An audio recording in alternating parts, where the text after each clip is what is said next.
And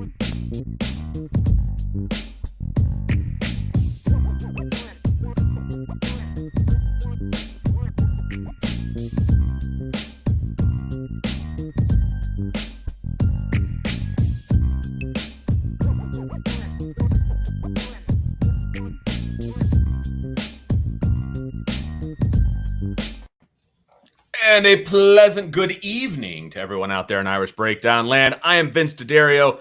I am subbing in for Sean Stiers, who is on a well-needed, well-deserved vacation to parts unknown. I don't even know where he is. I haven't talked to him. So he's on vacation, having a good time with his family. So hopefully he continues with that, and we will do our best in his stead on the IB Nation Sports Talk. I got to get that to roll off the tongue, Bryan. I'm getting there slowly. But this is Tuesday, July 26th, and Bryan kind of hinted at it during the earlier podcast. We got some fun stuff to talk about today.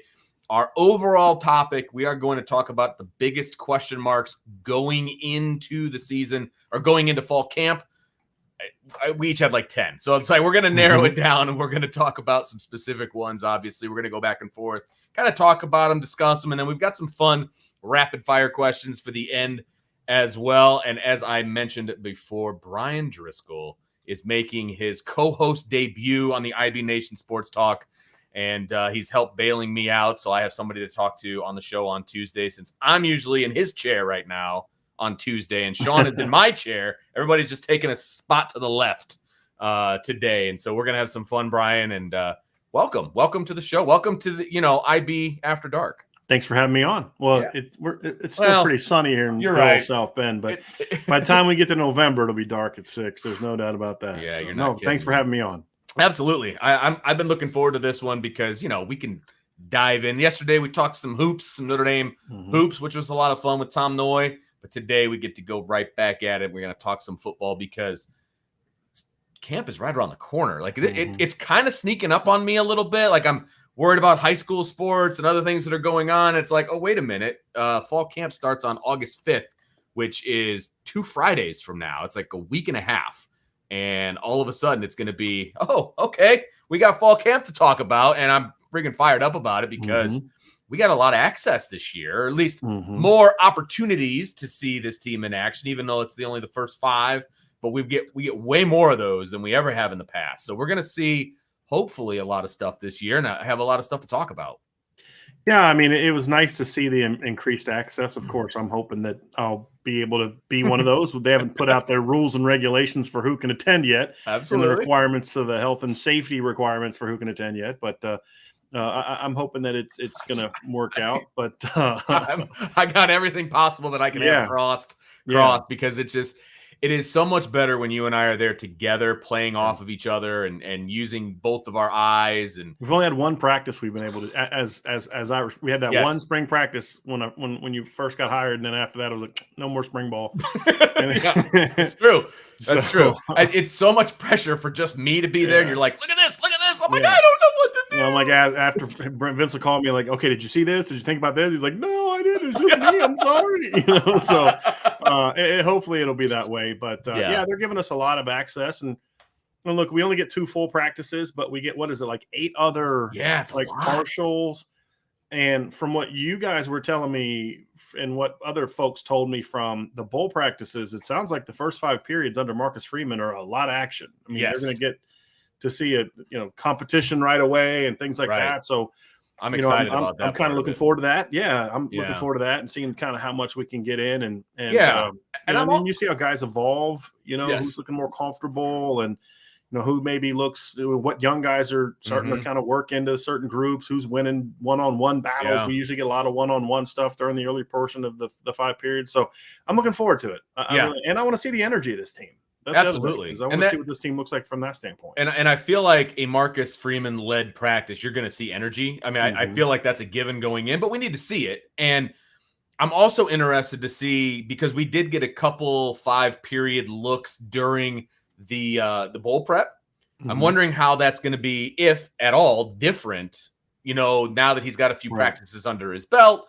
And, does the beginning of practice look different? Because we knew what we were getting under Brian Kelly those first 5 periods. Like there was no, we were going to get the offense on air which was nice because we were able to tell what the depth chart was. I mean, that was nice. You know, we were able to tell who the first team, second team, third team were and write those out and give those out to everybody. It was completely different under Marcus Freeman. They did like a competition up front, like a red zone action, and then the losing side of the ball had to run, and so all kinds of different stuff going on. So it's better from a competition standpoint. It's better from an energy standpoint at the top of the practice, but it's also, well, we didn't get a chance to necessarily see what the levels were going to be, right? So as far as the depth chart is concerned. So yeah, I'm interested to see if that's changed at all, what it's going to look like. Because the first practice of fall camp, we get to see the whole thing.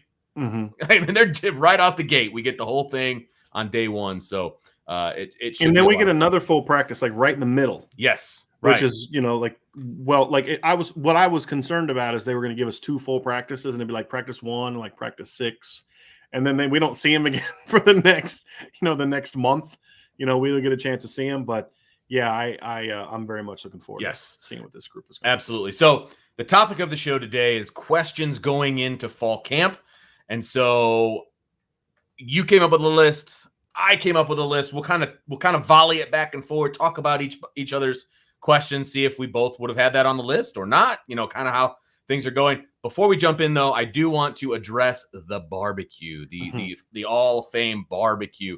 Still going on right now, so there's really nothing to report as far as how people felt and what went on and all of those different things. It's literally going on right now, so we will have info if there's info to have tomorrow. Like it's been a full recruiting day. Yes. They've been doing things, but the barbecue aspect of it just started, I think, like around 4 or 5. Yeah, so there you go. So it was later in the day. So yeah, not a ton. And look, we're gonna have the updates we always have. Kids love being at Notre Dame, right? Yeah, so, right. It'll take some time. No one's committed right now. It's a yeah, you're right. Beautiful day, man. Like it doesn't. It's warm, but it's not hot. Yeah, man. I mean, we're in July, and for those people that aren't in the South Bend area, it's 80 degrees outside. It's sunny. There's a breeze. For the middle of July, it doesn't get much better than this. So great weather for the guys that are coming into town that aren't used to Indiana weather, frankly. So that they got that going for. That's the one thing you can't plan for, right? Is the weather, and so you can check that box. So that's fantastic. So they got that going for them.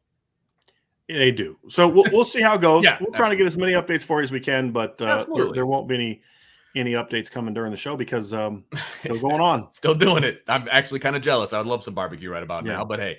So if you'd let me know that, got the grill out back, I got that new meat deal that I'm getting sent, and I'm writing this down.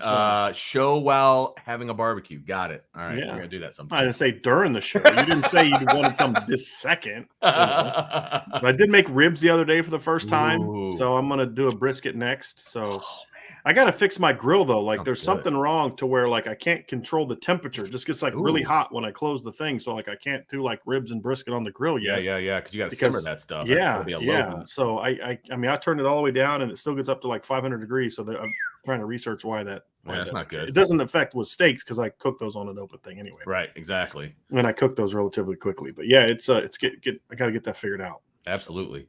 So let's jump football. Yeah, man, you're the guest. You are the guest. I know that feels weird, but you're the guest here. So I'm going to let you lead off with your number one question going into fall camp. Bryan Driscoll, go.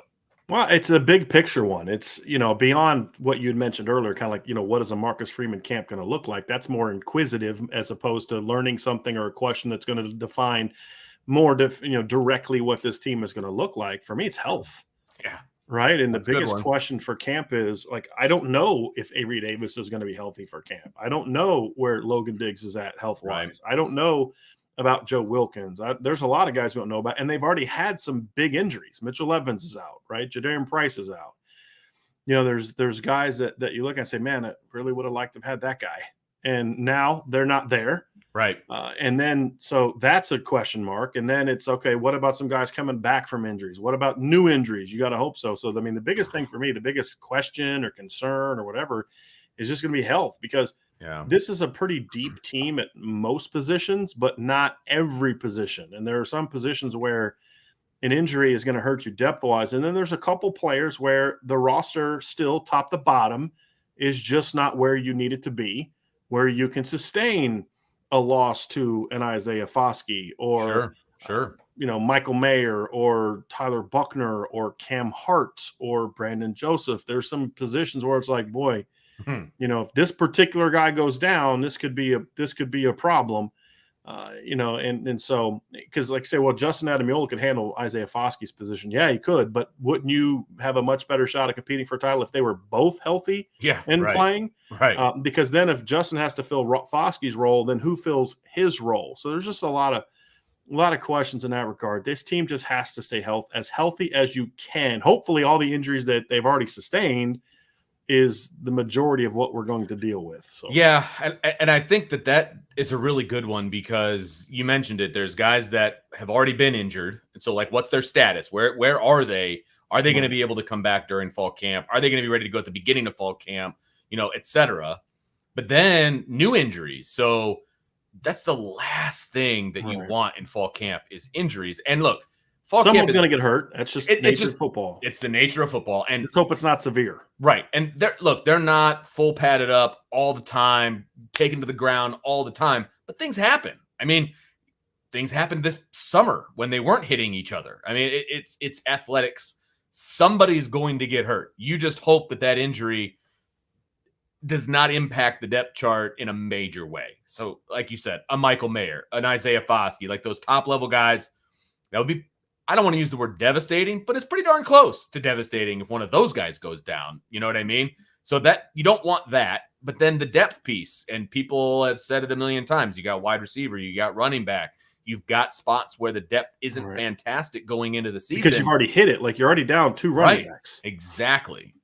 And your depth has already been stretched. And you're not hurt depth-wise at wide receiver because of injury. You're hurt just because of people. And it's both. I mean, you're already low on numbers, and 2 guys are already hurt. Right. And that's what I'm saying. Like, there's already some injuries where, like, tight end.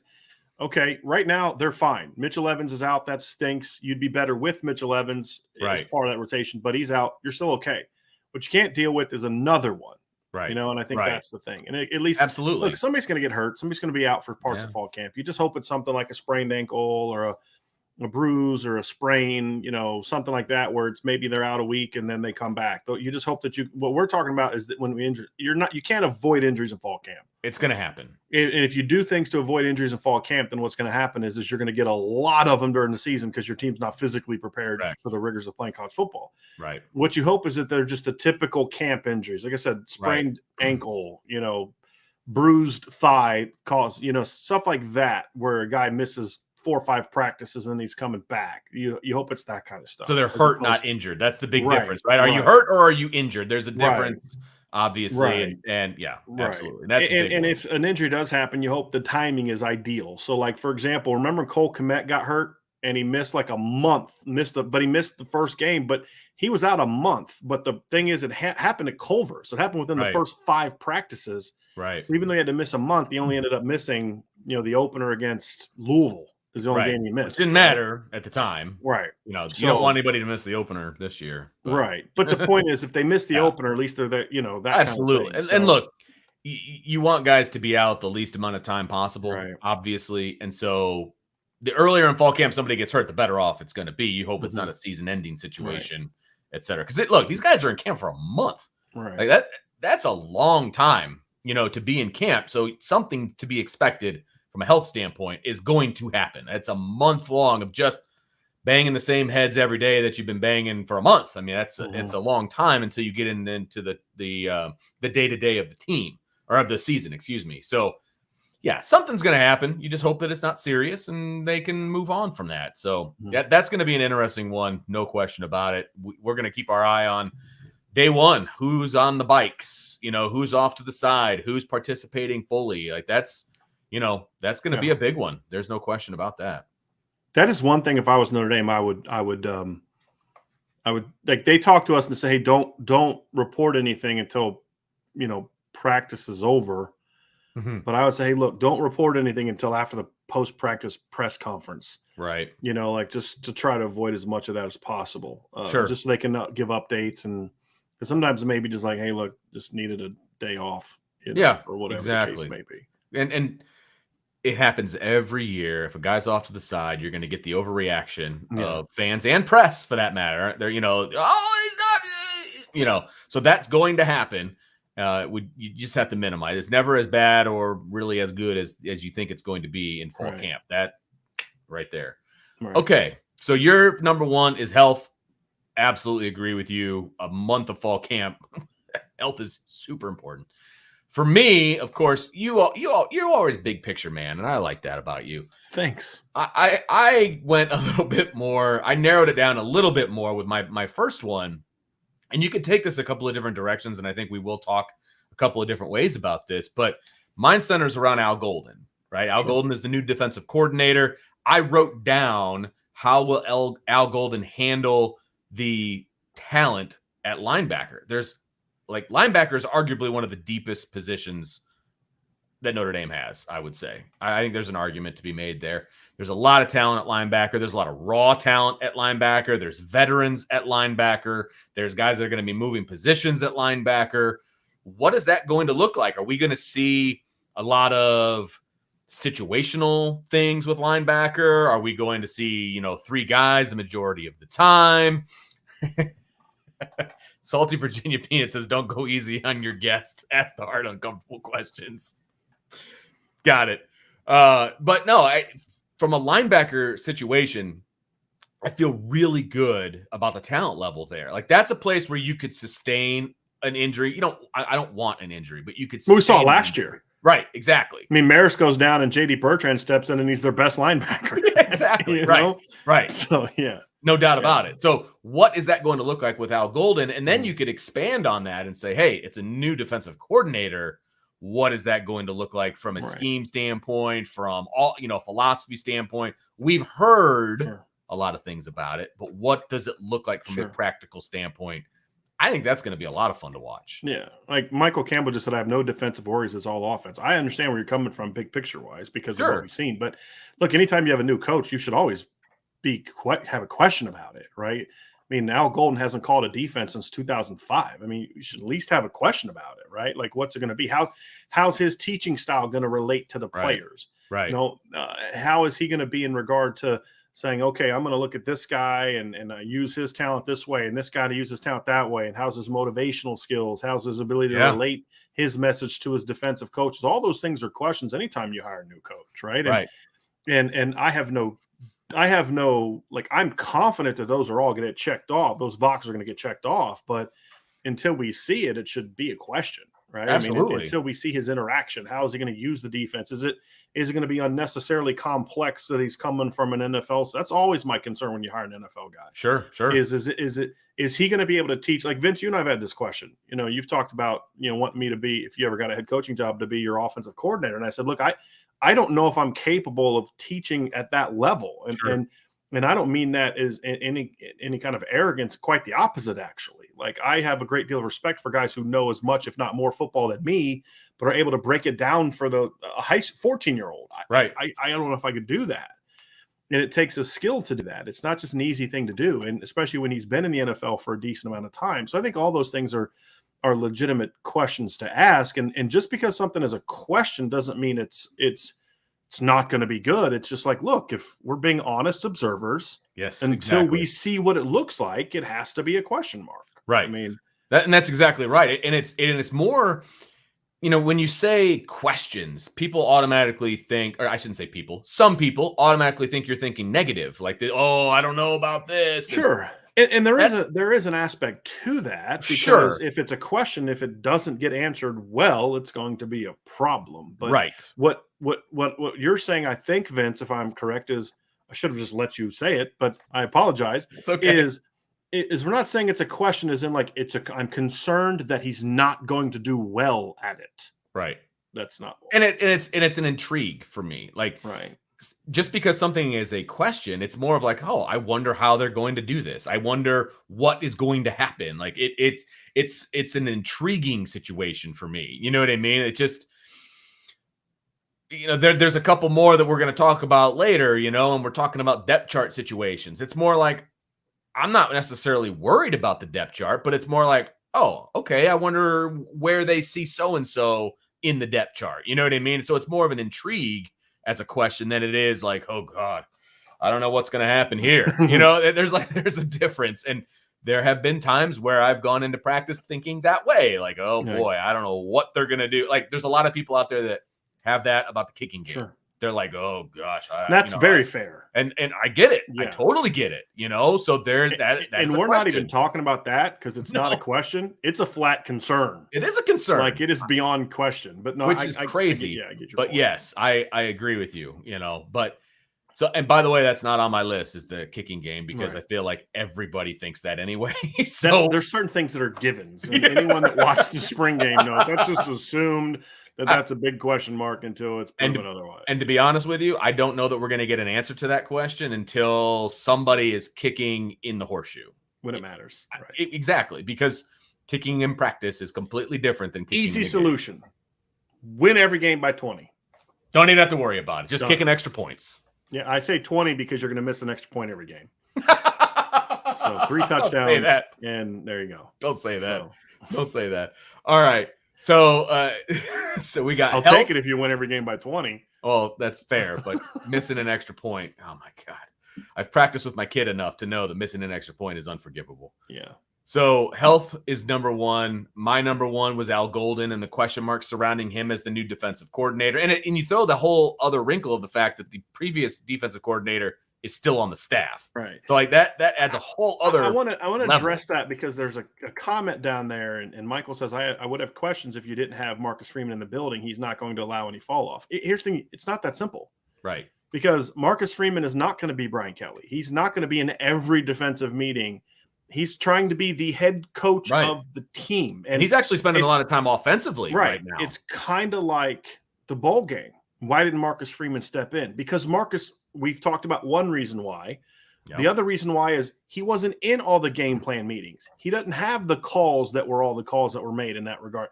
Like you can't just step in and say, "Oh, give me the call sheet." What if you haven't been there in every meeting and the install and the checks? He didn't break down Oklahoma State the way he would have if he was the defensive coordinator. He still broke it down a ton. I'm just saying, like it's a different type of break. It's a different animal. Yeah, it's just not that simple. Right. But again, we're not saying Al Golden's going to suck. We're saying anyone being objective, and we're not trying to be fans here. We're trying to be objective analysts, has to say someone who has not called a defense in 17 years has to at least show me in a practice that he's still got it, right? Yeah. I mean, that's not an unfair thing to say. No. I think that he will, but it's not an unfair thing to say to say that. Sure. No, completely agree with that. So Al Golden, question marks. Not necessarily bad, but question marks. Right. And I think that's legit. So bouncing it back to you, I'm going to volley it over to you, Brian. What is the next one on your list? It's quarterback, but I want to be specific with it. Okay. Like one of the things that we saw was looking at the questions earlier, somebody had said when they were prepping, people were kind of preparing for the show was, I don't care about, quarterback. I just want to know when Tyler Buchner is going to be named the starting quarterback. And to me, like that's the least of my concerns. Yeah, that doesn't matter to me at all. The bigger picture thing for me is I want to know that Tyler Buchner won the starting job, meaning Drew Pine has a great camp, Steve Angeli has a great camp, and Tyler Buchner's still the starter because he's probably going to start regardless. Agreed. The question is, did he start because he's just so much more talented than the other players? Or is he starting because he went out there and was like, that's our guy that's going to lead us to a championship? Right. And so it's not so much that a question of, is Tyler going to win the starting job? I'm fully confident Tyler's going to win the starting job. Number one, then back to the original thing, can he stay healthy? But number two, does Tyler start to tap into that potential? And we talked about it on our show earlier today, Vince. Look, there's going to be moments this year where Tyler's going to look brilliant. And there's going to be moments this year where he's going to look like a guy, a first-year starter that hasn't, started a full game in 3 years. Sure. Right? The question is which one do we see more? And I think that's the thing that I want to see in fall camp is that Tyler looks more and more and more consistently like the guy we think he can be. And that was the thing that hurt Brandon Wimbush in 2017 and in 2018 is there were times when Brandon was like, wow, that's the guy that I remember. Right. Then there's the other side of it where it's like man, that kid can't complete a look screen. You Right. know what I mean? Like, no, absolutely. Like the Stanford game, it's like you lose the fourth quarter, right? You lose the lead in the fourth quarter. It's like there's a play, if you remember correctly, Stanford was in a cover 1, and they had a cornerback like 10 yards off the ball, Kevin Stefferson. And they threw a little now screen. I call it look screen. They now it's screen, right away. whatever. It's right away. Just and if Kevin catches it, he's got one cornerback who couldn't tackle out there by himself. And if he makes that guy miss, it's a touchdown. Right. And Brandon short hops it. Short hopped it. And it's just like, man, oh man. It's like, now I think that was coaching, and there's a lot of things that went into that. But the point is, sometimes he looked like $1 million. Sometimes he struggled to do the simple things. Right. We're going to see some of that from Tyler this year. The question is how little of the one side are we going to see, and how frequently are we going to see the other aspect of it? That's yeah, I agree with you. And because, we've talked about it a bunch over the years that Notre Dame is a championship level quarterback away from being elite, right? I mean, that's the bottom line. And Notre Dame doesn't need another quarterback. And I'm just throwing this out as an example, like in 2012, granted, true freshman, I get all that, but Everett Golson was just kind of a rider on the bus. He wasn't leading it. He wasn't the guy driving the bus, right? And that, I know whose mouth that came out of, but it's still a fact. It was true. It's still true. It was true. Yeah, right. That's not what Notre Dame needs. They don't need Tyler Buchner to be just another guy. He needs to be a leader. He needs to drive the bus a little bit. He needs to be able to get the ball in the playmaker's hands. He needs to make those right calls. That's the key for me. And I'm not saying he needs to put the whole team on his back. Yeah. I'm not saying that. Go ahead. You're going to say it better than me. I know you will. No, because I might actually somewhat disagree with you a little bit. Oh, okay. I understand what you're saying. And how you're saying it, I understand. He can't just be a guy. He can't just like hand the ball off. But I think that because Brian Kelly was never great with words, in my opinion, I actually think that Everett was not driving the bus. The defense drove the bus. Absolutely. The run game drove the bus. But Everett was a playmaker, and they needed him to be a playmaker. Now, again, early in the season, not as much. In the Michigan game, he wasn't a playmaker. If Tommy Reese doesn't come off the bench in that, they may not win that game, right? Sure. There was other times where he was, kind of growing and evolving as a quarterback. But I don't know if they beat Oklahoma without Everett Golson. Now, the Stanford game, he got knocked out. There, it's 13-13, I think, when he got knocked out. But he made some plays in that game where it's like they're not in that game. If that pass he threw to Tyler Eifert was still one of the best passes the quarterback made in the Brian Kelly era. So that was a big one for me. You look at some of the scrambles he made, some of the third down runs he made against Oklahoma. Like, he made plays. The big bomb that he threw, Oklahoma just now ties the game. I mean, your defense has dominated Oklahoma. They just now tie the game. It's like the first rushing touchdown the Notre Dame defense had allowed all season, if I remember correctly. Yeah. And how do they respond? 2 plays later, I think it was 2 plays later, Everett comes back with a play action bomb to Chris Brown, right? Like, to me, like, Tyler has to be better than whatever it was, but the principle still stands that they don't need Tyler Buchner to be Bryce Young. What Bryce was last year. They don't need Tyler Buchner to be what C.J. Stroud was last year, where he's the runner-up or first. Be great if he was. That's phenomenal. It'd be great. But the defense is going to be good enough. Yeah. The line should be good enough, and the town around him should be good enough to where he can, a lot of times, just manage it. Get the ball where it needs to go. But there's going to come in the big games where Tyler's going to have to do something on 4 or 5 plays where it's like, okay, that's that dude. Right. Absolutely. And that's the difference between 12-0 and getting worked when you get to the postseason, or 11-1, 12-0, and you get to the postseason and people are like, I do not want to face Notre Dame. Right.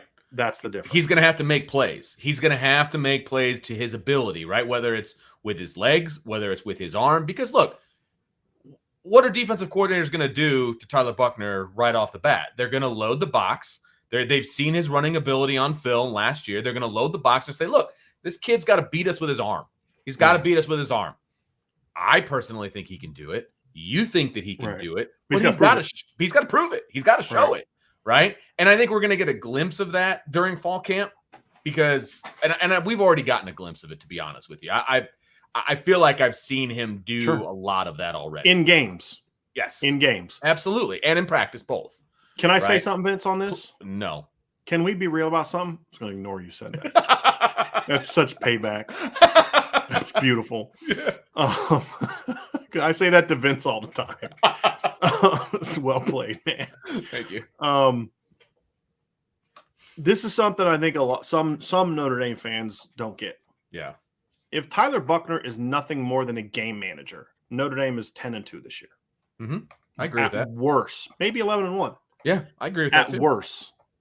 But if he's just a game manager, same thing's going to happen in the postseason. It won't be the blowouts, but they'll lose. Yeah, right.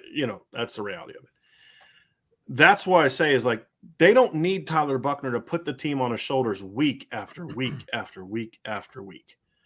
They need him to. They don't even need him to put the team on his shoulders against Ohio State, although it would be nice. It'd be great. They just need him to manage that game, but then add some spice onto it. Same thing with Clemson. You don't need to throw for 400 yards and rush for 100 to beat Clemson. You just need to not turn the ball over.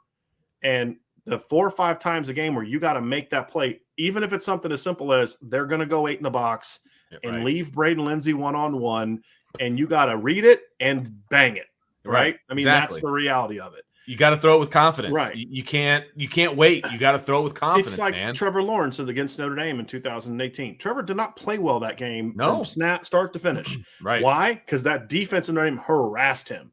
There was he made a few 4 plays. or 5 times in that game where he got a chance and they needed him to make a play, and almost every time he did. Right. And that's the difference between what the Notre Dame offense was that game and what the Clemson was offense that game. It's a quarterback. And that's back to your original point that we got. Yeah. He has to make plays when his number is called. Right. He has to. Right. And that'll be the difference between Tyler Buchner and quarterbacks that have been at Notre Dame previous to him. You know what I mean? That's going to be the difference. He has to make the plays when his number is called. And if he can do that, then it's going to make everybody else around him better. Everybody else, right? Because I think we can all agree, or we all believe, that Notre Dame has a defense that can get them to the quote-unquote the promised land. We'll call that the playoff right now. They have the defense to do that. They've had the defense to do that because that's what they've been numerous times. Absolutely. No question. But they haven't had the offense. Look, and in the last 10 years, Vince, Notre Dame has played for a national championship 3 times. Correct. 3 times Notre Dame has been on the stage where win and you can be a champion. Correct. 3 times. And they've scored 14 points, 3 points, and 14 points. And 2 of those 31 total points, 2 of the touchdowns of those 31 were garbage touchdowns. Right. And the game was over. So yeah, the defense has gotten you there. And this is what I've said for several years now. The defense will get you to the show. Yes. To win a title, you got to be able to score. Yep. And absolutely. You just the reality. That's just the reality of it. Yep. And they've got 12 games to practice. That's right. I mean, they've got to score, man. That's right. And there's no magic. Look, and I know people have asked this before. There's no magic points per game number per se. Somewhere in the 37 to 40-ish. 38 to 42 is kind of, but again, it can't be you scored 69 against UNLV and you scored, 11 against Ohio State. That gets you to 40 a game. Right. I mean, but you're not right. It can't be that. I agree with you. And there's going to be plenty of games on Notre Dame schedules where they can pad the offensive stats. There's no doubt about it. And so we're going to learn a lot, not only in camp, that's what this show is about, but also in game 1. No doubt about that. So I believe we are jettisoning back to me on the ping pong table here. So I am going to go, I am going to go with the secondary. And Bryan and I, you and I discussed this a little bit prior to coming on the show. You just took my 3 as well. So and that's fine because we're where we're at, and we both want to talk about it. So I stole it from you completely. You're the host. This is your show, man. Totally pulled it right out from under you. I don't like being on this side. Hold on a second, everybody. All right, let's get this back. I don't like this. But and people in the chat have also discussed the fact that the secondary is a question mark, and I agree with them. Look, There's two guys in the secondary that I have full confidence in right now, and that's at safety, and that's Joseph, and it's Cam Hart at corner. Like I have full faith in those two, right? But you need more than two to be a good secondary. And so the question marks are who's going to be that number 2 safety, but also what is the rotation going to look like? Because they're never just going to play 2 safeties, right? Who's going to nail down the second corner position? Who's going to be nickel? I think those are questions that are legitimate. I think I could probably take a fairly good stab at the cornerback one. I know who I think I want the other safety to be, but I'm not exactly sure who it's going to end up being because I haven't heard. I don't have the same sources that Bryan does, so I'm not sure what that looks like at the moment. But there's a lot of question marks in the secondary right now. I think there's talent there. I think there's a lot of talent there, but it's unproven talent. And so what is that going to look like? I think that's a massive question going into camp. I mean, defensively, that could be the difference between this being this is going to be a really good defense. Agreed. Will it be a great defense? Much, much greater question. Yeah. And to me, the secondary is going to be a big part of that. If you're a smart offensive coach, there are things you can do to negate a great pass rush if the team's secondary is not good. Sure. I can move the pocket. I can go quick game. I can RPO. I can play action Max Pro. I can effectively use the quick game. I can use flood concepts. There's a lot of things I can do to you if your secondary is not good that will allow me to negate your pass rush. I don't care how good your pass rush is. And you want another example? I'll point to the 2018 Clemson game. They harassed Trevor Lawrence all game long. He still threw 300 yards and 3 touchdowns, and they won 30-3. Another example is the Rose Bowl 2 years ago. Notre Dame actually got pretty decent pressure on Mac Jones. Number one, they couldn't bring him down. Right. But then they just started saying, okay, let's get the ball out in space. And Notre Dame's guys aren't athletic enough to tackle Devontae Smith and Najee Harris and those kind of guys. And we're just better than they are. So sure. They still can't stop us. I mean, Alabama, after Kyle Hamilton almost picked off, you can go back and look at this. After Kyle Hamilton almost picked off Mac Jones early in the game, Alabama did not attempt another pass, not one single pass beyond 20 yards from the line of scrimmage. Not one. Right. But why were they effective? Because they just got in space. And so that's what we're talking about. Like, here's the deal. Clarence Lewis is Notre Dame is 21-4 in games that Clarence Lewis has played in. Right? And the losses are to a playoff, 2 playoff teams and the team that won the Fiesta Bowl, the Big 12 champion Oklahoma State Cowboys. Those are the only teams that Notre Dame has lost to with Clarence Lewis. Notre Dame is not going to be 8-4 this year because of the secondary. Agreed. Right? And this is what still kills me about people like, oh, 8-4, and why? Well, inexperienced quarterback. I'm like, well, most of Notre Dame's best seasons were with, think about it. Notre Dame's 3 best seasons, in my opinion, under Brian Kelly, all were with first-year starters at quarterback. You had Everett Golson in 2012, Deshaun Kaiser in 2015, and even Malik was really a first-time. The only game Malik had started before the Texas game was the bowl game. He didn't even throw for 100 yards in that game. Right. And he didn't play the whole game because Everett was coming in. They were rotating in that game. And then Deshaun comes in as a redshirt freshman. Then I would argue 2018 with Ian Book. Right. And he was a mid-year starter. Yeah, he didn't even start the season as a starting quarterback. Right. So it's not that. Well, secondary. Well, the secondary's not going to be worse than it was last year. No. And they went 11-2, right? So I just point out, like, this team is not going to go 8-4 this year. I just don't see it happening. So we need to kind of get that out of our mindset. That's not even BK PTSD. That's 30 years of PTSD.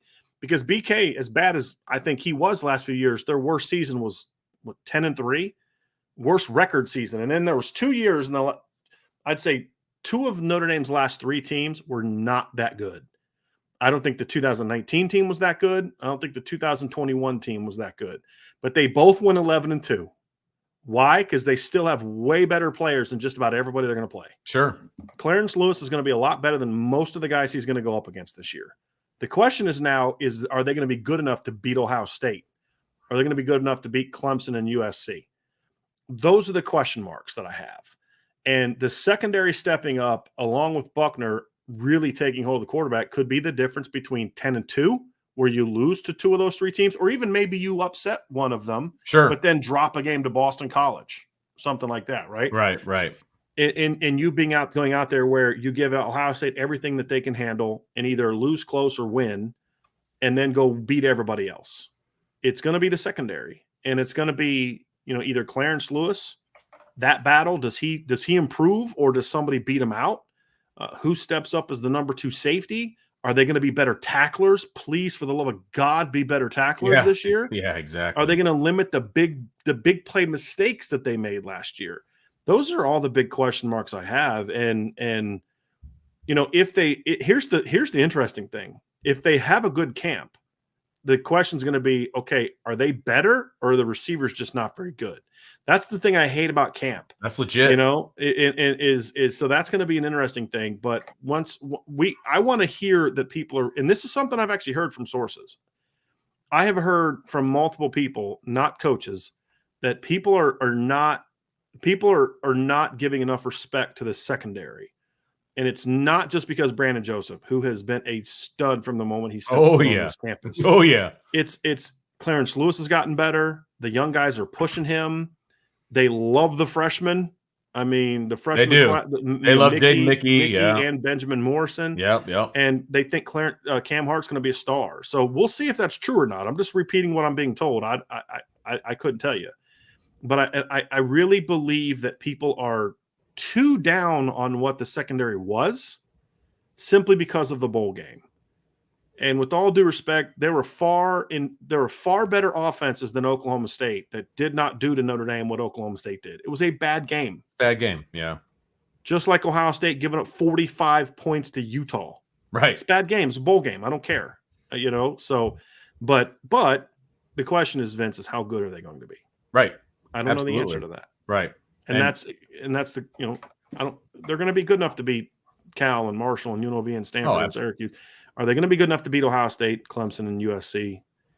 That's the bigger question mark. Absolutely. Yeah. And look, a pass rush can do a lot of things to negate a bad secondary. And I'm not saying that Notre Dame has a bad secondary. I want people to understand that.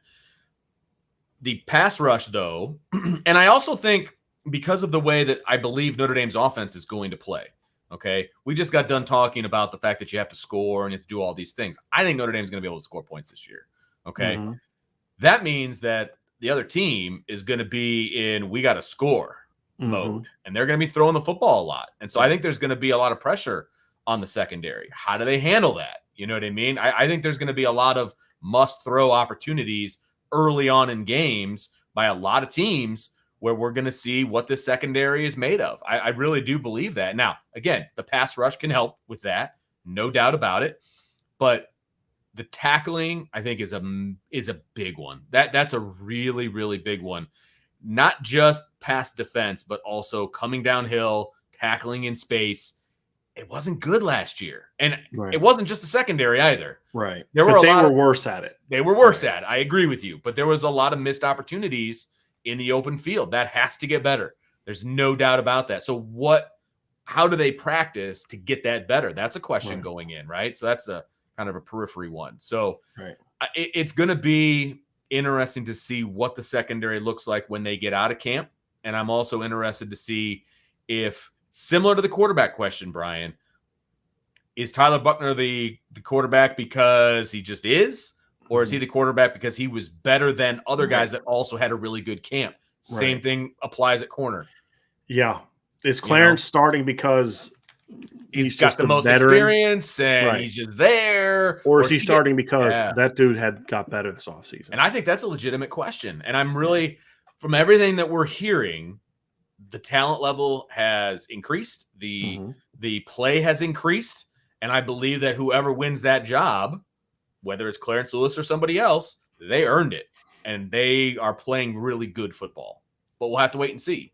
So that's going to be very interesting for me. I have a new number 3. Oh, yes. I knew you would. Question that I have for fall camp. Okay. Will anyone get beat out, or will we be hearing the potential of someone established being beat out? That is always something that tells me a lot about a football program. Not so much a team, but a program. Yeah. And We often didn't hear about that under Kelly. And we chatted a little bit about this earlier today. You have to be given an opportunity as a young guy or a non-starter to start. And not everyone is given it. You have to earn that opportunity. No, I have to be given an opportunity. Then it's my job to take advantage of that opportunity and go win a job. Right. And we didn't see that a lot. And if Marcus Freeman's competition thing is real, then we're going to hear about that in fall camp. So, and it's not just starting jobs. It could be, your number 2, 3 technique gets beat out by some young guy. Your nickel back gets beat out by your second string running back gets beat. I'm not saying those. I mean, people are underestimate. I'm just in general, right? Those are things that you look for. But then also some starters. Hey, you didn't have, like last year, Shane Simon, right, with Marcus Freeman. Shane Simon kept getting trotted out by Clark Lee in 2020 for some reason that I still don't to this day don't understand. That cat lost his job within a week of fall camp last year because Marcus Freeman was like, no, I don't care if you started last year. You're not getting the job done. I mean, he was third string when we were watching practice. Yes. So I want to see things those are things that I want to see from this team this year are we going to hear some of that? And if not, why? Is it because this team is these starters, these guys are really good? Or is it because there's just not competition? Or is it younger guys and other guys aren't stepping up? So that is another question for me is are we going to see guys push other players? Yeah, that's good. For roles. That tells me that is something that makes me feel confident in the health of a program. And some people may not look at it that way. And the guys that are maybe getting beat out may not look at it that way. But as a coach, you want your decisions to be harder. You want starting decisions to be harder because of how well other people are playing, not because who you starting. I don't know why, because none of these kids can play. You know what I mean? Like I've been there. Like. Yeah, I don't know what that's like. I have seen that before. It's like, who's your third receiver? Me? I may go throw some pads on or something because but I had that thought too. Yeah, I mean, so. That's where you want to be. So that's my third question is, are we going to hear some of that stuff coming out of fall camp? I think that's really good because in the past, and I want to preface what I'm about to say with there is a certain amount of that you have to do with what I'm about to say. But too often, in my opinion, under Kelly, they would take the younger guys and literally put them on a different field for like the entire practice to go over stuff. Now, there is a bit of that needs to happen because their guys are brand new. There's stuff that they don't know, and you got to go over some stuff. But there's also part of that. A part of me wants those guys to see what's going on with the other guys to understand this is how we practice. This is how we do certain things. And hey, get in there. Let's see what you got.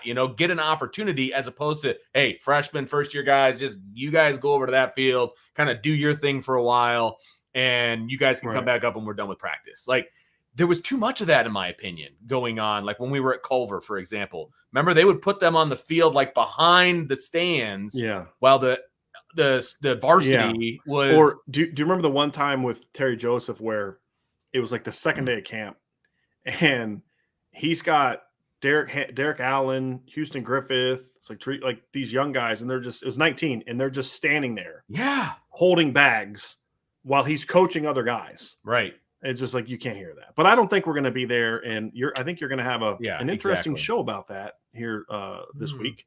Maybe a topic of conversation that you'll have with somebody else later this week. We'll see. Maybe. We'll see. So, but yeah, I don't think that will happen, and I don't like that to happen as a coach, right? And I've coached high school, right?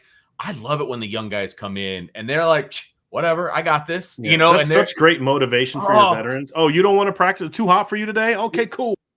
Tobias, get in there. Run a post route. You know what I mean? Like exactly. Hey, do you see that, buddy? Like that's what we need right there. And that steps up everybody else's game. So look, these young guys, these freshmen, they're coming into play. They don't want to sit on the sidelines, and so I love the fact that we're hearing so many good things about these first year guys, but that's also because they're getting opportunities. And we just did not see enough of that in the past. And I think we're going to see that this year. But it's still a question, and I am excited about what these new guys can do. I really am. So that's going to be a lot of fun, Bryan, and I can't wait a week and a half. All right. I think we're good as far as questions. We've got some other stuff that we want to get to. So those are our biggest questions going into camp. And again, camp starts in about a week and a half, August 5th. It's an entire practice. We'll be there breaking everything down, enjoying life. It'd be nice if they had like a lunch, but I'll just throw that out there. But I don't care. Just let me be there. Yeah, I know. Like seriously, at this point in time, I don't care. You don't need a lunch. You don't need a water. You just give us enough oxygen to breathe, and I'll be good. I know, yeah. Right. I'm with you. I want you. Contrary to popular belief, I was not banned from the facilities like some of these idiots like to say. But I would love to be there. Just we need the dynamic duo back in place. Yes. And now we'll have Sean there, and Sean Davis is going to be at the 2 full practices. It's going to be great. Fun. It's going to be so great. Because all three of us would hang out. Me, you, and Sean Sayers always hang out at practices anyway. Yeah. I was running, IB. You were working at BGI. Sean was with the radio station. Now it's like, this is a lot more expensive for me to be hanging out at games than it was in the radio last time. That's fair. I mean, that's a fair statement. But I got to pay people to hang out with me at practice. If you look at it like that, I guess that's true. Oh man. Well, I was hanging out with Sean last year when he was working for somebody else, and never mind. I'm just gonna say we were having conversations about some other guy that was there. So anyway, let's jump into some rapid fire. Bryan, we got some good questions that I'm kind of excited to knock around here, and so we're gonna kind of travel around college football, NFL. We're going to be kind of all over the place. So first question that I'm tossing up to you, sir. For the 7th time in 8 seasons, Clemson is picked to win the ACC in the preseason with 104 votes. NC State was picked second with 38 votes. Is there any competition for Clemson this season in the ACC, or is it a foregone conclusion that the Tigers are going to win it all?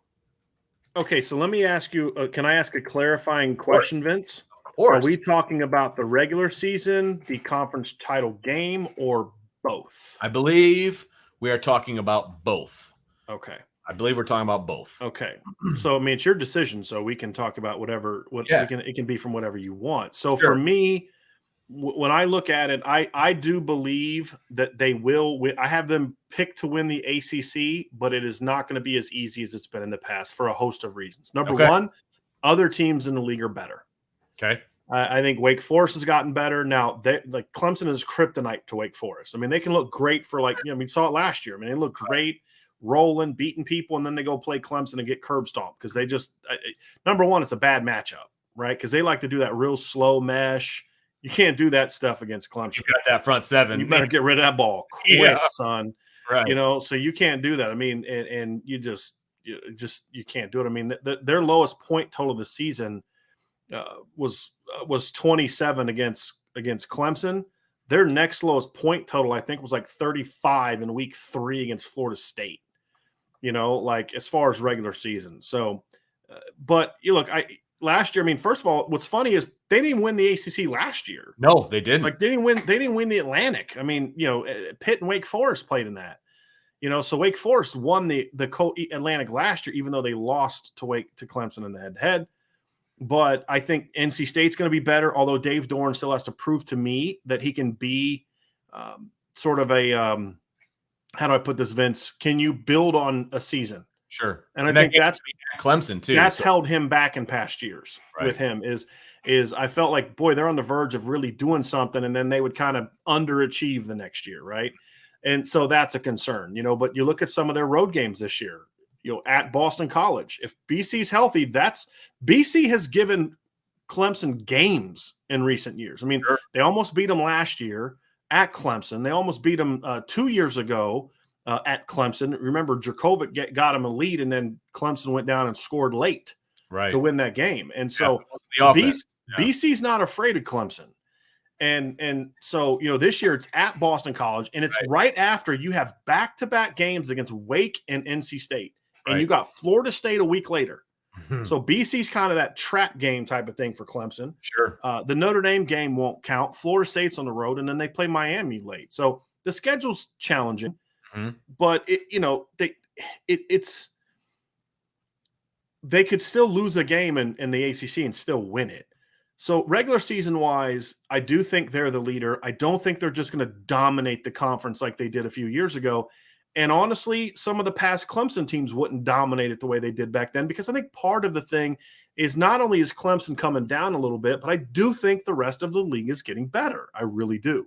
Sure. Here's the second part. Okay. I believe the ACC for this season has eliminated the divisions for the 2022 season, correct? It's for next year. It's for next year? Next year, yeah. Okay, so if they still have divisions this year.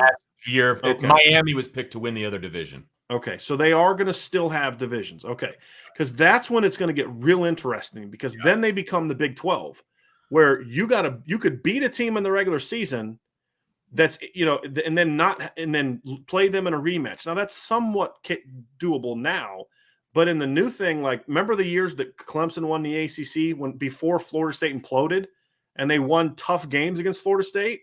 Well, in some of those years, Florida State was the second best team in the league, but it didn't matter. They weren't going to play them in a rematch because you had the Coastal there, and they're both in the Atlantic. Right. So that's going to be interesting. But of course, as you said, I wasn't sure when that was going into play. Yeah. If it was this year, next year. I just read that today. So this is the last year. That's going to make it very interesting. So regular season wise, I think so. The other thing too, Vince, is when you look at the Coastal, I think that's the side that's needed the most improvement, right? Because in recent years, the best, second and third best and fourth best teams are often in the Atlantic. I mean, you could argue that in many years in the college football playoff era, that the second, third, and fourth best team in the conference was from the Coastal. Agreed. And really, there was twice that wasn't necessarily the case. This past year was not necessarily the case with Pitt. I would have liked to have seen a Clemson-Pitt game, in the ACC title game. I think that would have been very fun to watch. As far as that matchup, because I think Pitt was the best team in the ACC last year. Clemson and Pitt did not play each other, or they did play each other last year at Pitt. Pitt beat them by 10. I would have liked to seen that rematch, right? By the end of the year. But anyway, they got Wake Forest. I think when you look at the division now, however, Miami's getting better. They got a really good young quarterback that makes them dangerous. Pitt's gotten better, although I think they're going to fall off quite a bit after last year with all they lost. I think North Carolina's getting better. They're one of my sleeper teams. They went from overrated in last year to underrated this year, in my opinion. Okay. So I do think that division is getting tougher. And then I want to see what the new coach at Virginia Tech is going to do. Because the thing about Justin Fuente had players. I forgot. He didn't use them. Yeah. And so, I want to see what Pry is going to do there. Brent Pry's going to do there as the new head coach. So I just think it's going to be, it's a thing of, you're seeing this with Clemson, right? Where they're slowly coming down, but other teams are slowly getting better. They're still the best team. Yes. But it's just not as easy. The margin for errors are going to be a little thinner than it was. Yes. Now, it won't be perceived that way. It's going to be perceived as a massive fall off by Clemson. Is how it's going to be, because the ACC is not getting any respect. And then, as you guys talked about yesterday, it bled into basketball last year. Oh, yeah. It was the most absurd thing that the ACC was getting kicked in the teeth the way it was last year. The fact that the team that finished second in the ACC had to do a play-in game. Right. Like, I mean, who beat Kentucky. Right. It's ridiculous. Ridiculous. I'm sorry. So we're seeing that. And so, yeah, I think the league is getting better. I think it's just Florida State's going to be better. Are they going to be as good enough to beat Clemson? I don't know, but they're getting better.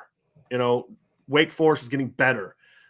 Louisville's is on the ascension. They're going to be better. I think Malik Cunningham this year has got a chance to be a really dynamic run throw quarterback. And like, we did a top 15 quarterback breakdown. Ryan and I did at Irish Breakdown, and we had several guys from the ACC in there. It's a really good year. We had Devin Leary in the top 5, the kid from NC State. We had Sam Hartman in the top 15. I think he's a little overrated. I've seen people have him like 6 or 7. I don't think he's that high because he doesn't play well in big games. He's a good solid great numbers. Yeah, he's a good solid quarterback. Huge numbers. Yeah, right. But it's just like, it's system numbers. Yeah. We had Malik Cunningham in there. That was because I'm a lot higher on him. Okay. We had Phil Dracovic in there. We had Tyler Van Dyke from Miami in there. And we had Brendan Armstrong in there. Like, there's a lot of really good quarterbacks in the ACC, and I've always felt that if you've got that kind of big game quarterback, that guy can put up numbers, then you're going to have a chance to have those upsets. Yeah, you need the quarterbacks, and the ACC has been desperately lacking big time quarterbacks. I didn't finish the sentence earlier. I said last year with Pitt was another time. The last time that I thought the Coastal had a team that could maybe go hang with Clemson was North Carolina with Marquise Williams. You remember that team a few years ago? They actually gave Clemson a bit of a game for a while, Right. and that was like an 11-2 North Carolina team. That's a really good North Carolina team. But I mean, other years they're playing like 7-5 Pitt, who lost that game and then lost a bowl game to finish 7-7. Right. They've played some very mediocre Virginia Tech teams. I think they played like Duke one year. Yeah, I'm happy they're getting rid of the divisions. Yeah. I mean, or at least not. They shaking them up. Because it's cyclical to me. Because and I think it's an overreaction. Because there was a time not that long ago in history where a division with Miami, Virginia Tech, North Carolina, and Pitt would have been pretty flippin' formidable. True. That's the thing is we always look at things of where they are now, but it would not that long ago. That division would have been pretty darn good. And honestly, with some of the coaching hires that they've made, I like the hire at Virginia Tech. I think he's going to recruit well. They're going to be more tough-nosed, and he can't be worse than Justin Fuente. I love the hire of Mario Cristobal at Miami. I really like that hire. I think they're going to be. I think Tony Elliott's going to do better at Virginia Tech maybe than some people think he will. And then, of course, Matt Brown's doing a good job. And I love the hire of Mike Elko at Duke. The best chance you have to maximize your roster from a recruiting talent standpoint is by hiring a guy like Mike Elko, who's a great recruiter, and a guy that's an Ivy League graduate. He played at Penn. He understands how to coach and recruit and coach smart players. Sure. So I think that the ACC Coastal is kind of on the ascension, and of course now they're going to get rid of it. All right. It is what it is, but good stuff. No, I mean, I'm not going to go through everything that you just said because that was you nailed it. I think Clemson's kind of dialing down a little bit. I think everybody's kind of, and you could even say that across college football too. I think Clemson is kind of coming down a little bit, and I think some teams are going to get closer to Clemson as they move forward. But that's a conversation for, I don't know, maybe our college football channel eventually. Just saying, throwing it out there. This is going to get put on that, by the way. It's going to be that talk is going to be one of the videos I put on our new channel. It definitely should be. Here's another one that could potentially be on that channel. Our second question is a very interesting one. In a book about to come out, it is reported that Nick Saban tested the ESPN analyst waters following the Kick 6 loss to Auburn in 2013. That means there would have been a new head coach for the 2014 season at Alabama. How would college football have been different if Saban hung up his whistle 9 years ago? Man. Well, first of all, Dabo's got 3 rings. That's a good point. That's a good point. I mean, Dabo's got 3 rings because – Is Dabo still at Clemson? Well, not only that, but Dabo would have beat them in 15. Okay. And then they beat him in 16 and beat him in 18. So Dabo, they beat Alabama if Alabama is even the team they're going to play. Sure. In 2015. Alabama would have faded pretty quickly because you don't want to be the guy. Like, who would have replaced him? Oh, yeah, exactly. Like, and I'm curious how Ohio State would have been without Alabama, because how many of the kids that went that, because it's not just how they be a team, but what kind of recruiting impact would we have seen as Alabama's been hoarding all these great players? Would Georgia have a second title now? Would Ohio State have a second playoff title? Would some of the guys that Notre Dame lost to Alabama maybe have come there? How would the rest of the division have played out? What would have happened at LSU if they don't have Alabama kicking their teeth in every year and stealing a bunch of players from the state of Louisiana? There's such a tidal wave of an impact that would have had. Yeah. That, I mean, because you're talking about after the 13 game, that was before the college football playoff even started. Right. Like, that would have been fascinating. And Urban Meyer would have cleaned up on recruits that otherwise went to Bama at that time. And because they won the first title. Right. Ohio State won the first title and beat Bama. That's the only time I remember Alabama just getting physically pushed around under Saban. Since Nick Saban's been there. Yeah. Because, even some of the games where they didn't play well, sloppy, but they never got pushed around. Ohio State pushed them around, and especially in the second half of that game, because Bama was ready to run them off the field early. Remember that? Like, Blake Sims misses that chance I think he turns the ball over. I think it was like 20-3 or something like that, and Bama's driving. And I believe it was Blake Sims threw a pick. I believe it was a pick how they didn't score. And then that's when just Ohio State comeback started, and they just ran them off the field in the second half. Remember that, yeah. And you don't see Bama getting bullied the way that Ohio State did to them in the second half of that game. Right. But yeah, that would have looked so much different. The whole landscape would have been different because I don't think you're talking about Alabama being the dynasty that they are. We're not talking about the need for college football expansion the way that they did, because I think this talent, again, the talent would have been spread out a little bit more. And so you would have had different champions and different things going on. And yeah, I agree with that wholeheartly. That's a good point. Yeah, it would be very interesting.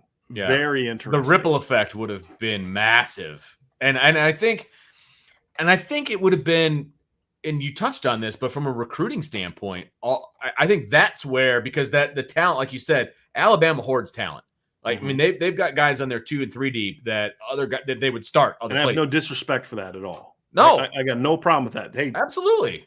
It's why people are always like, well, they should pass rules to, not let Bama have this. And I'm like, hey, you know what? So how about instead of trying to take them down, you just step up your game. Right. Hey, we don't want to work as hard or pay as many people. They shouldn't let Bama do that. Screw that. You want to beat them? Beat them. Yeah, absolutely. Yeah, I completely agree with that. But if that talent gets spread out to a Clemson or an Ohio State or a Georgia, I think we're still talking about the same teams in that elite tier. But I think those teams have more titles. I think it's spread out a little bit more. All those Alabama titles, they go elsewhere, right? Obviously. And you're right. Whoever, and that's still a thing, whoever follows Nick Saban, peace be with you, dude. Yeah. Like that is not a job that I would covet in any way. Yeah. I mean, you're going to make a lot of money, but the success. Here's another question. You know who I think it would have impacted in a big way? Georgia.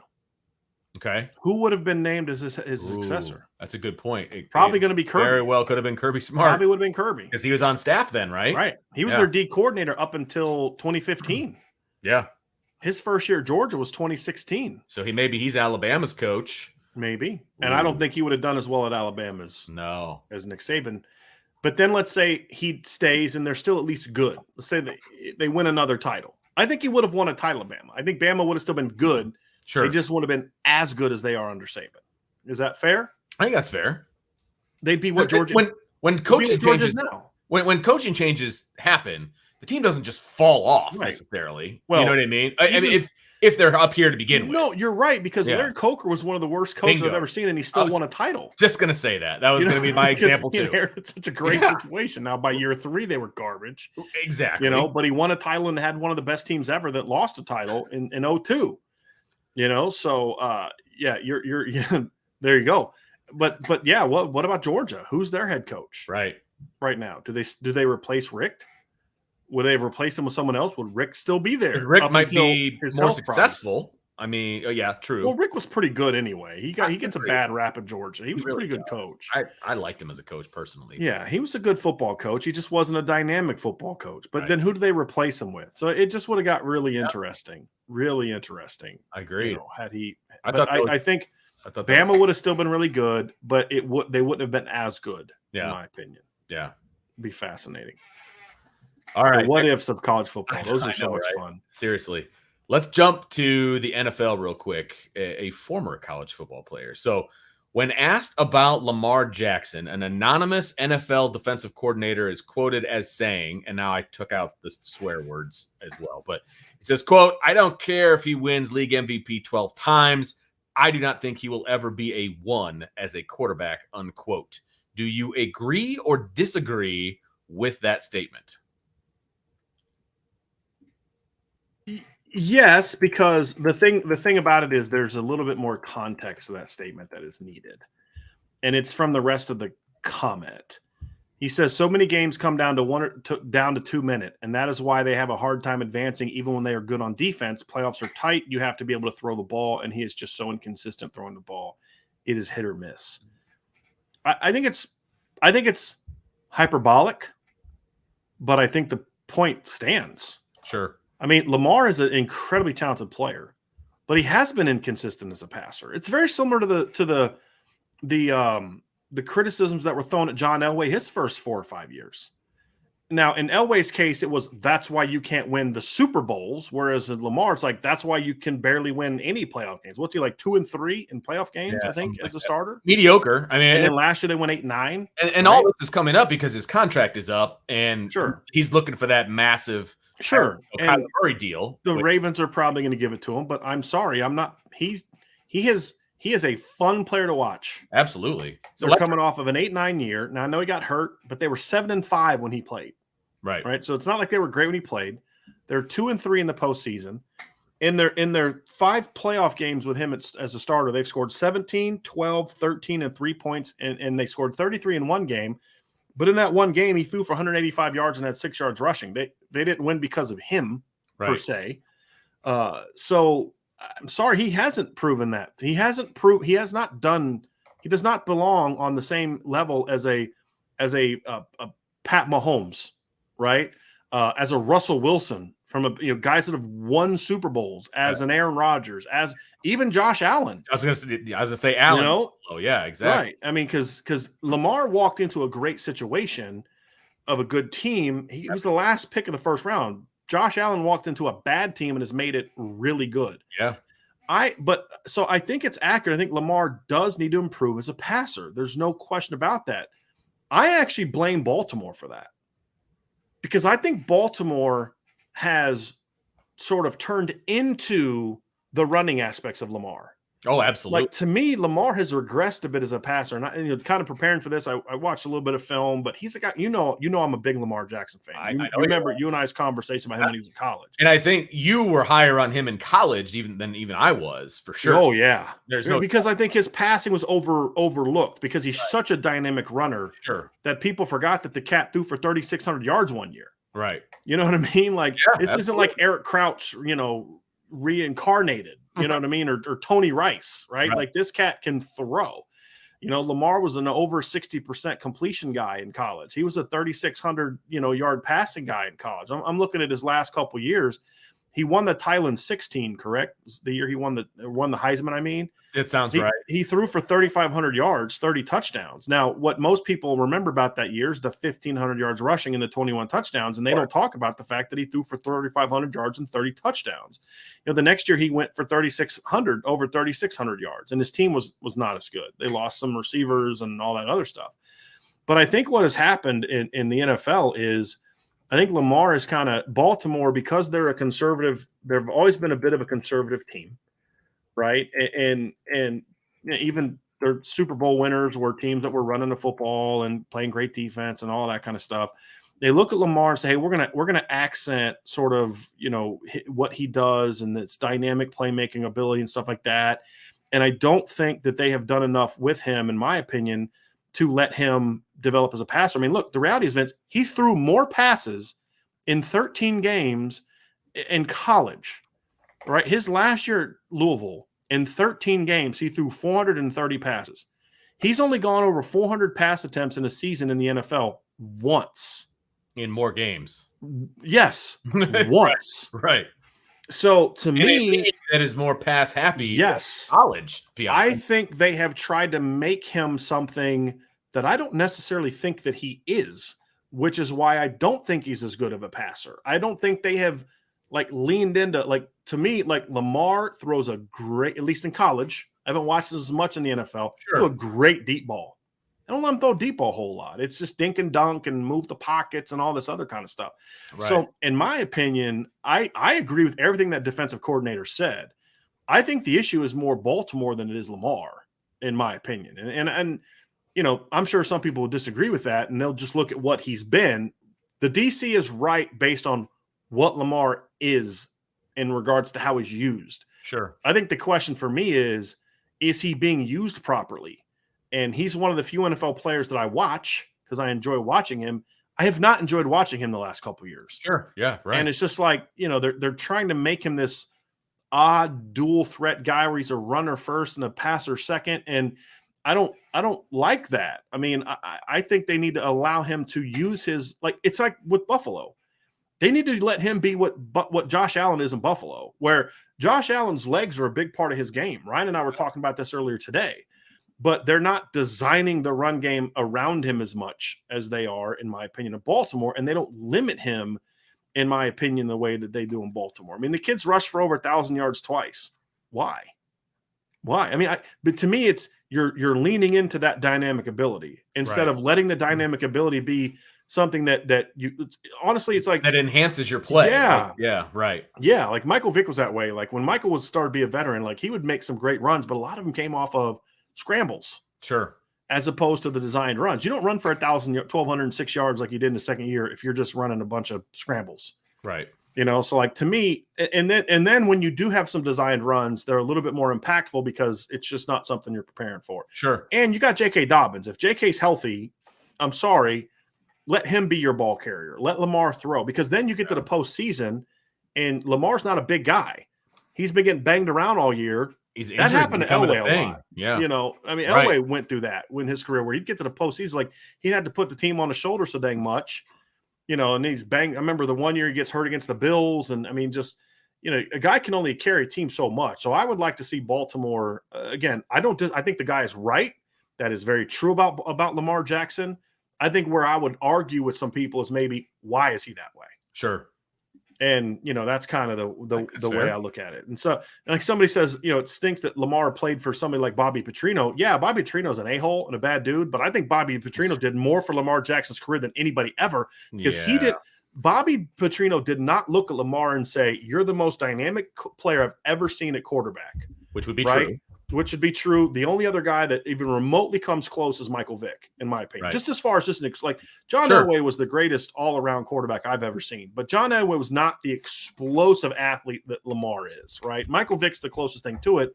Lamar's bigger, taller, and all that kind of stuff. Right. But Bobby didn't say, hey, we're gonna make you be like what, like a version of what Brandon Wimbush looked like. He said, look, we're going to use your athleticism, but I'm going to teach you how to throw the football because I like to throw the football. And as I said, this kid threw for over 7,000 yards in 2 years at Louisville. Threw for 30 touchdowns when he won the Heisman Trophy. And so I think Bobby Petrino did more to advance his game as a passer than anybody. And that's why I've said, like, if you'd have put Lamar in Notre Dame's offense in 2017, part of the reason that I believe that Notre Dame would have won a title is not because he'd have been such a dynamic runner, because I think Brandon Wimbush was a pretty dynamic runner. Right. It's because of what Lamar would have brought to the table as a passer. And so that's kind of where I look at it is Lamar, Bobby Petrino is one of the biggest D-bags in the history of college football, in my opinion. I mean, not even a debate. It's not even a debate. Yeah. But in this instance, I don't know if there's a better quarterback that Lamar could have played for, because Bobby said, I'm gonna work on you as a passer. And I don't think the Ravens have done that. Right. That's my problem. They've embraced the dynamic part, but not. Yes. Yeah, right. I agree. And you got to be careful, because you don't want to be like Robert Griffin III, where they just completely took away the running and then he became useless. Right. Right. Like, you don't want that. You want to use that ability to run. It's like, I wouldn't have done that with Steve Young. I wouldn't have done that with John Elway.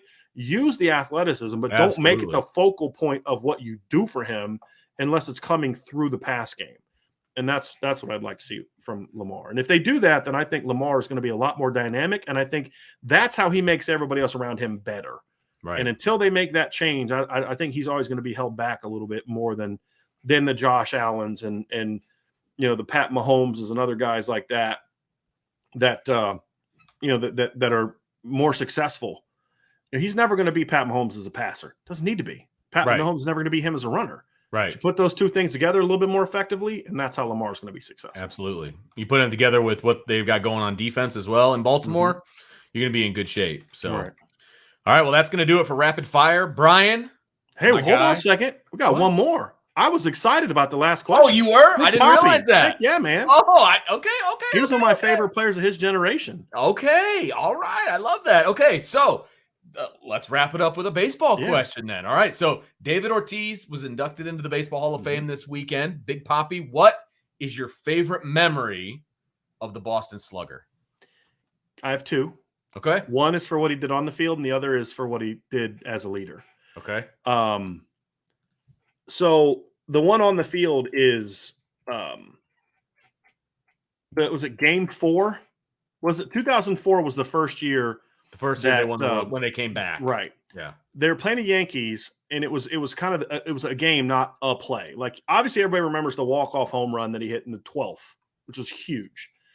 But the other thing for me is early in that game, he had a clutch single that drove in 2 runs. They went into it was the 5th inning, I believe. They were down I think 2-0. I think it's 1 or 2 nothing in that inning. The bats were just silent. They got to run, and then he drives a single in to knock in 2 runs to give them that first lead, right? Like if you don't get that momentum, then you don't get to the position where the walk-off happens, right? And that's kind of the thing for me is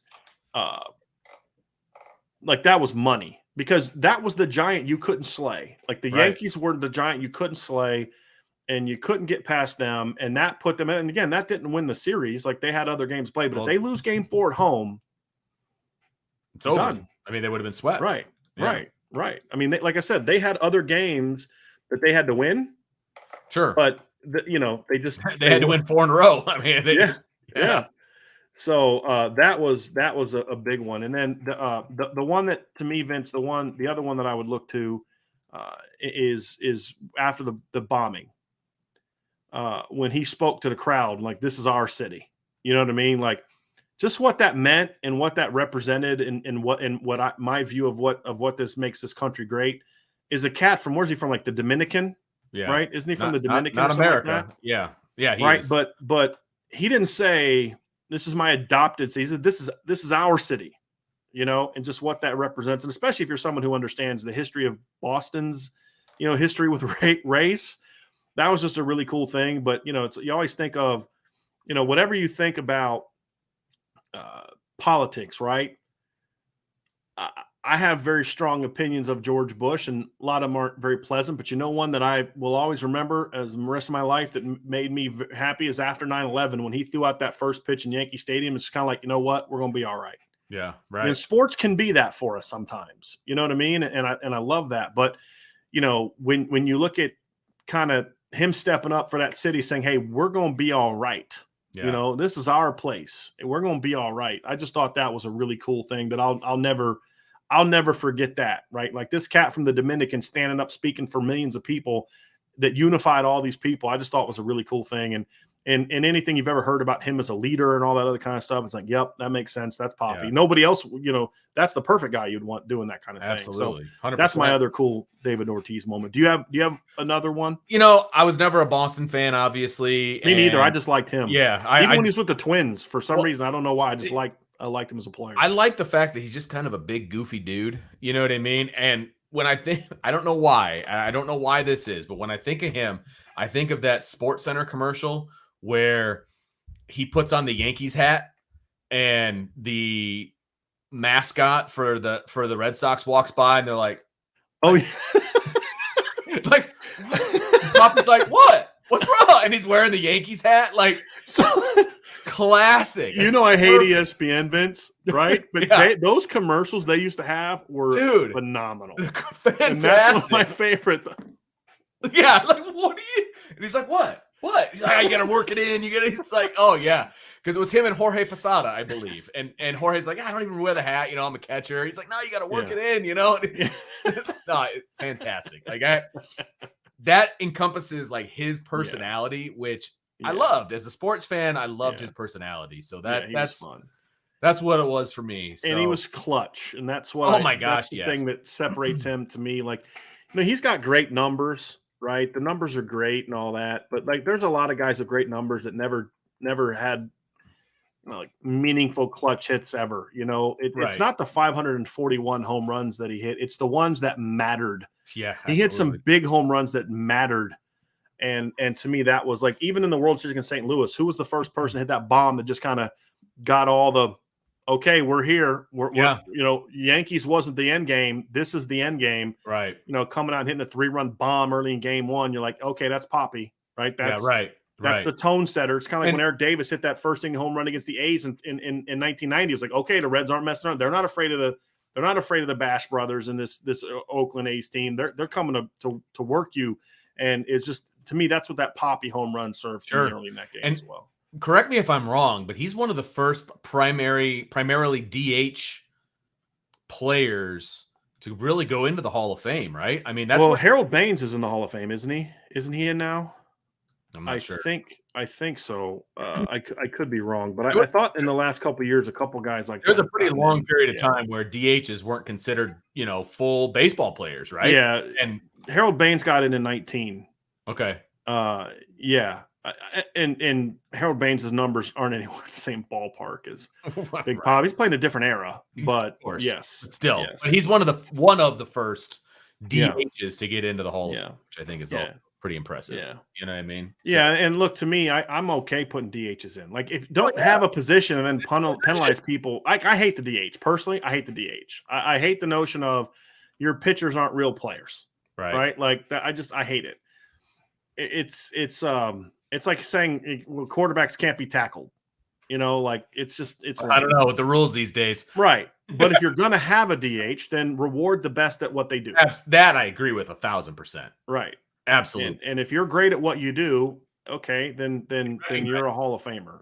So like Edgar Martinez is one of the greatest hitters I've ever seen. I don't care if he played the field or not. That's not what he was paid to do. Right. Exactly.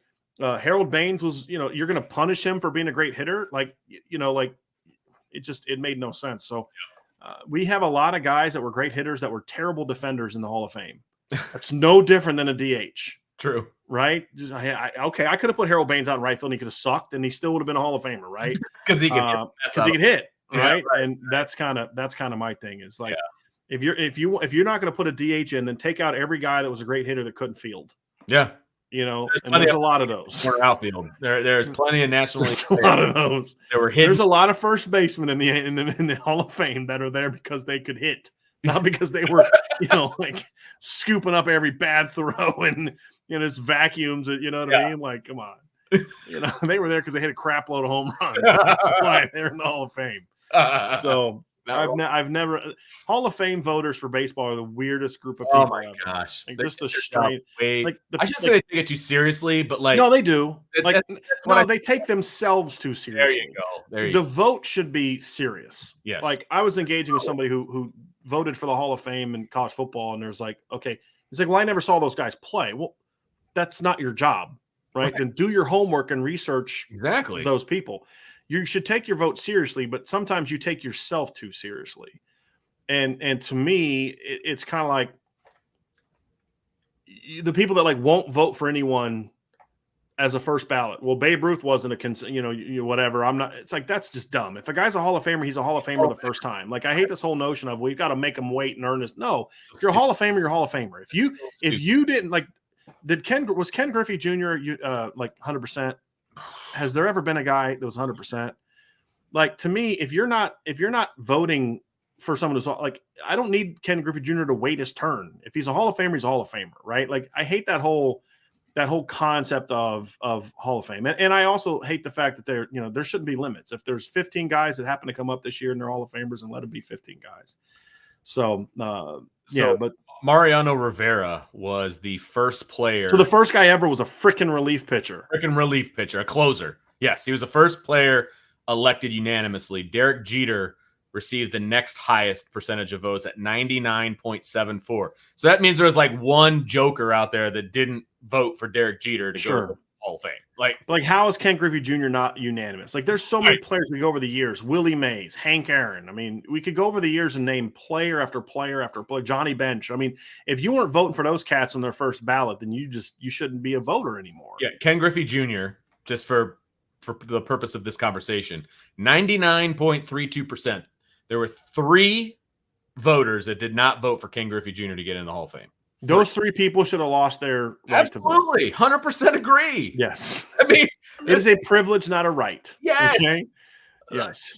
And I was right. Derek Jeter was one guy that didn't vote for Derek Jeter. Sorry, you don't get to vote anymore. No. It's just ridiculous. Well, you know what? It's funny. It's like I think you could actually have an argument about Jeter. Like I would have voted for him, but I think it's more voted for him. But he wasn't anyway near my favorite guy. Like he was a good player on a great. But see, that's not a Hall of Famer to me. Okay. Right. So my point is you have a Hall of Famer to me is one of two things. You are just, I mean, obviously I'm talking about there's the no-brainers. Ted Williams was elite for decades, right? Mickey Mantle was a Hall of Famer for a long time. What I'm saying is this. You either have to be really good for a long period of time, or you have to be elite for a long enough window where I could say, if not for this, you are that. Right. Right. And so, that's why I say like a guy like Sandy Koufax is a Hall of Famer. Sandy Koufax did not have a very long career because of injuries. But when he was healthy, there might have not have been a better pitcher right. than him. You know, I mean, you're talking about like, you know, Bob Gibson, Greg Maddux, Randy Johnson. I mean, you're talking about like a group of 5 or 6 guys that are like, you know, just had numbers that are just beyond absurd. You know, it's kind of like football. You know, Terrell Davis is a Hall of Famer, right? He was an elite player for 3 years. Yeah, right. Injury shortened his career, but to me, he's still a Hall of Famer. Same with Gale Sayers. To think for Jeter is, do you view him as a really good player for a long time? Then I would say I'd probably lean towards voting for him, but it's not the no-brainer that it would have been for somebody else. You know, you could argue, like, was Derek Jeter ever the best player on his own team? Ooh. And you say, okay, well then you can't put Lou Gehrig in because he was never the best player on his team. It was Babe Ruth. Sure. I mean, so there's all types of conversations that you can have about it that would make me kind of say this is an interesting conversation, and it isn't a no-brainer. So I'm okay if Derek Jeter didn't get 100%. Right. But for someone like Griffey to not be 100%, that's dumb. For Hank Aaron, Willie Mays, Johnny Bench, who were the best to ever do it at their position, Mike Schmidt. I'm just trying to think of all the guys off the top of my head. Bob Gibson. There were Greg Maddux. There were 11 people that didn't think Babe Ruth should have been in the Hall of Fame. So that's where the rest of it came from. Well, if Babe Ruth wasn't a unanimous, then such and such and whatever thing, and just like stupid. Right. It's just dumb. Yeah. You know. Yeah, it's just ridiculous. It's like somebody said something like the Pete Rose thing. Like, I think Pete Rose should be Hall of Fame. I do too. Now, I don't think Pete Rose should ever be able to manage. I don't think he should ever be able to work in Major League Baseball. I don't think he should ever be in a position where his decisions can impact it. He got banned for what he did as a manager. Right. Exactly. Right. So don't let him in as a manager. But he was still a Hall of Famer for what he did on the field. And like the steroid debate, I'm having an interesting conversation about. Because like I've gone back and forth on this one. Like somebody said that about David Ortiz because he was linked to the steroids thing. And it's kind of like, how do we view that? Right? Like to me, there's a difference between David Ortiz, who was always a great player, who took certain things to stay healthy. Roger Clemens. Roger Clemens was Roger Clemens a Hall of Famer before he went to Toronto or not? Same thing with Barry Bonds. People that don't want Barry Bonds in, I kind of for a long time was there, but then I kind of asked myself, okay, we don't believe that Barry Bonds was we don't think he started using steroids till San Francisco, right, Vince? Isn't that kind of right? But if you look at his career in Pittsburgh, he's a borderline Hall of Famer before he went to San Francisco. I don't even know if it's borderline, to be honest with you. Longevity is the only thing I'm looking at. Okay, fair enough. But like that's the only thing. He was a 5-tool player when he was in Pittsburgh. Right. I mean, he just was. He was great. Yeah. Oh, yeah. I mean, he was a much better – I mean, I would argue that Barry Bonds in Pittsburgh was a better all-around player, and Barry Bonds' his first couple years in San Francisco was a better all-around player than he was when he moved he became a home run hitter. You know, I mean, because like what was the one year he had there was one year numbers were just stupid. Last year he hit 45 homers and 101 RBIs. Like, I'm sorry, you should not 49 homers and 106 RBIs. It's like, that's absurd. He drove in 116 runs one year with the Pirates on 25 home runs. Right. Because he wasn't just standing up there looking for a walk or a home run. Right. Like a load of stolen bases. Like, I mean, he was all over the place. Yes. He won 2 MVPs with the Pirates. He won 3 Gold Gloves with the Pirates. I mean, he was a really good outfielder. Now, he wasn't Ken Griffey Jr. good. No. But he's a really good outfielder, you know, for a long time. And it wasn't until the steroids aspect that his game changed and he became that home run hitter. And then it became, you know, like one year he had 34 homers and drove in 83 runs. It was 102 games. But it's just kind of like, you know, like his last 4 MVPs don't mean a thing to me. 45 homers one year, 90 RBIs. That's not MVP numbers. I'm sorry. This is not. You're great at hitting home runs. That doesn't make you the best player in baseball. Right. But if you just look at what he was with the Pirates, like you said, Vince, he's a borderline Hall of Famer with the Pirates. Right. You know, because he always had a great eye. Because he left Pittsburgh when he's 27.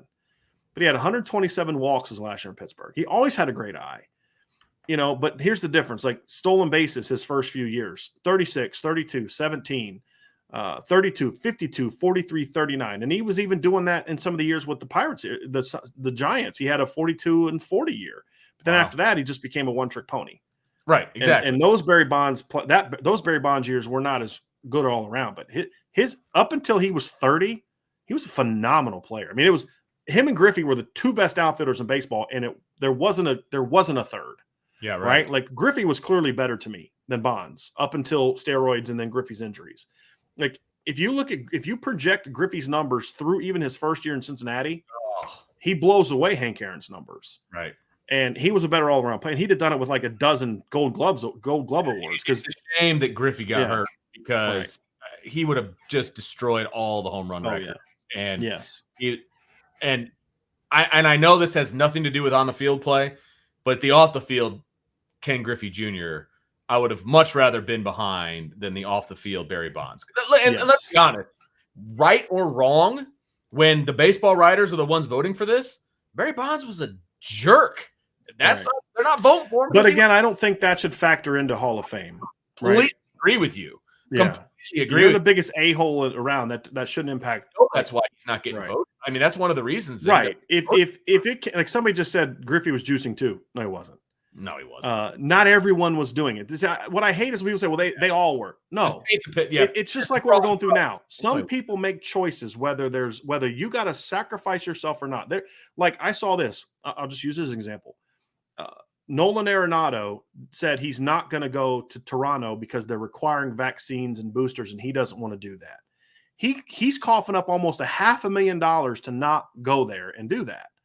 Right. And there's the perception. There's still in the media a very negative perception of that. But what I'm saying is not everybody walks in lockstep because it's what everybody else is doing. Right. Whether you think their decision is right or wrong is not the point. The point is not everyone doesn't do everything. And the whole reason Griffey broke down is because he didn't use steroids. That's why when he started getting hurt, it just kept happening and happening and happening. Whereas Roger Clemens was getting hurt. Remember, his last few years in Boston weren't great because he was constantly getting hurt. Then steroid starts, and all of a sudden he's 57 years old and still pitching 150 innings a year. Right. You know what I mean? Like hyperbolic, of course. That's just kind of where I look at it with that. But the point is like with if you found out Griffey was on steroids, there wouldn't be the pushback against him being in the Hall of Fame because he was a likable guy. Exactly. To your point. True. Correct. But it shouldn't matter. I agree. It shouldn't matter. And I really disliked Barry Bonds because he was a jerk. Because when all that was going on, I was a teenager. I didn't like him. You know what I mean? And I loved Ken Griffey Jr. Right. Loved him. You know, and I wasn't a Mariners fan or a Reds fan or anything else. I was a Reds fan. Griffey and Barry Larkin are my two favorite players. So Dave Concepcion was my first favorite player when I was a kid. And then he got replaced by Larkin. He became my favorite player. And then when Griffey, who's around the same time as Larkin, he was my other favorite player. So when he came to Cincinnati, I was like, this is phenomenal. Yeah, his first year was pretty good. Hit over 40 homers, almost 120 RBIs on a okay Reds team. Right. And then, of course, the next year he gets hurt, and he was never the same guy. Yeah, it's never the same guy. But yes, Barry Bonds, I think, should be a Hall of Famer. And David Ortiz should be a Hall of Famer because I don't care. The steroids are one thing, but like the thing about Poppy was he was money. Absolutely. And ultimately, to me, like that's one of the, like, do you play big in the biggest moments? And that's, absolutely.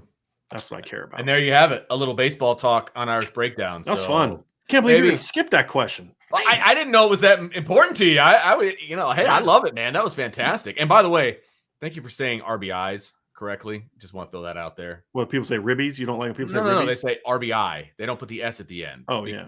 It's stupid. I'm sorry. It's only singular. I had an RBI on that last hit. I had 2 RBIs. Yeah. Anyway, so gotcha. Just want to make sure. There's somebody that you and I both know and love that says RBI, and I just want to punch him in the throat. So, Please don't. At least not on air. I don't have to deal with that. It doesn't matter.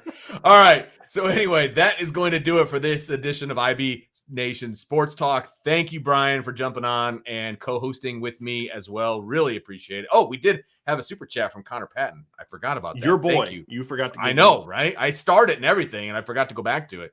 Is there a good preseason or early season example of a moment when you realized that a player was going to have a great season? Yeah. Chase Claypool in 2019. You remember us watching him at practice? Like, this going is a man playing against children. Yeah, absolutely. And it wasn't Julian. I mean, Miles did that to Julian the year before. This is after that one. Yeah. This is after.